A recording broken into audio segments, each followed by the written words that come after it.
টেলেমত এডুফেষ্ট 3 নামৰ গ্ৰীষ্মকালীন পাঠদানৰ সফল সামৰণি।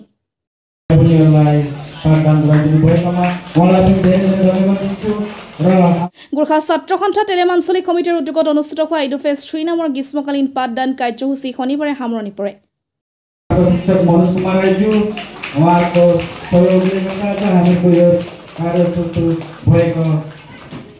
টেলেম গোৰ্খা ভৱনত অনুষ্ঠিত হোৱা সামৰণি অনুষ্ঠানৰ সভাপতিত্ব কৰে টেলেম গোৰ্খা ছাত্ৰ সন্থা টেলেম আঞ্চলিক কমিটিৰ সভাপতি চন্দ্ৰ বাহাদুৰ ৰায়।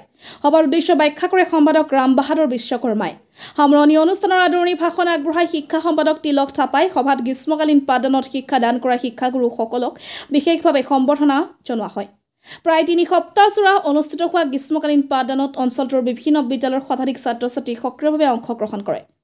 বৰ্ণাঢ্য কাৰ্যসূচীৰে অনুষ্ঠিত হোৱা অনুষ্ঠানত গোৰ্খা ছাত্ৰ সন্থা কেন্দ্ৰীয় সমিতিৰ মুখ্য স্বেচ্ছাসেৱক দেলকুমাৰ লিম্বু, ধেমাজি জিলা গোৰ্খা ছাত্ৰ সন্থাৰ সভাপতি সমৰাজপুৰী, শিক্ষা সম্পাদক পুনিয়া জাল উপস্থিত থাকি গুৰুত্বপূৰ্ণ মন্তব্য আগবঢ়ায়। আনহাতে এপছু মিডল জোনাই কমিটি TMPK MMK টেলেম আঞ্চলিক কমিটিৰ সভাপতি সম্পাদক ধেমাজি জিলা গোৰ্খা ছাত্ৰ সন্থাৰ সহকাৰী শিক্ষা সম্পাদক বিষ্ণু ঠুংগানা, উপসভাপতি শ্বহীদ থাপা, সদস্য বিষ্ণু চেত্ৰী, মনোজ কুমাৰ ৰায়, শিক্ষক বিষ্ণু ভক্ত ৰায়, শ্যাম চেত্ৰী, অভিভাৱক তথা অঞ্চলটোৰ গণমান্য ব্যক্তিসকল উপস্থিত থাকে।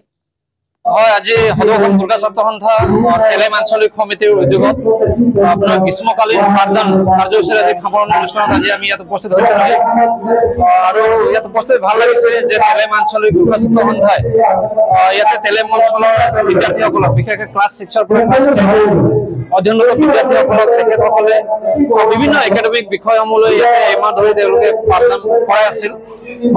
অভিজ্ঞ শিক্ষকসকলৰ দ্বাৰা তেখেতসকলে যি পাঠদান কাৰ্যসূচী সমাপন কৰিলে আজি তাকে লৈ আমি টেলেম আঞ্চলিক গোৰ্খা ছাত্ৰ সন্থাক আমি ধন্যবাদ জ্ঞাপন কৰিছোঁ আৰু আশা কৰিছোঁ যে এই বিদ্যাৰ্থীসকলে আজিৰ যি ইয়াত পাঠদান অনুষ্ঠান যি সমাপন হ'ল এই এমাহজোৰা পাঠদানত তেখেতসকলে বিভিন্ন ধৰণৰ যি মানে শিক্ষা আমাৰ শিক্ষাগুৰুসকলে প্ৰদান কৰিলে এই শিক্ষা তেখেতসকলে অনাগত দিনবোৰত তেখেতসকলৰ যি পৰীক্ষা আহি আছে পৰীক্ষাত যথেষ্ট উপকৃত হ'ব বুলি আমি আশাবাদী আৰু অনাগত দিনবোৰত এনেকুৱা কাৰ্যসূচী আৰু কৰিব বুলি আমি টেলেম আঞ্চলিক সমিতিক আমি পুনৰবাৰ আমি তেখেতসকলক ধন্যবাদ জ্ঞাপন কৰিছোঁ।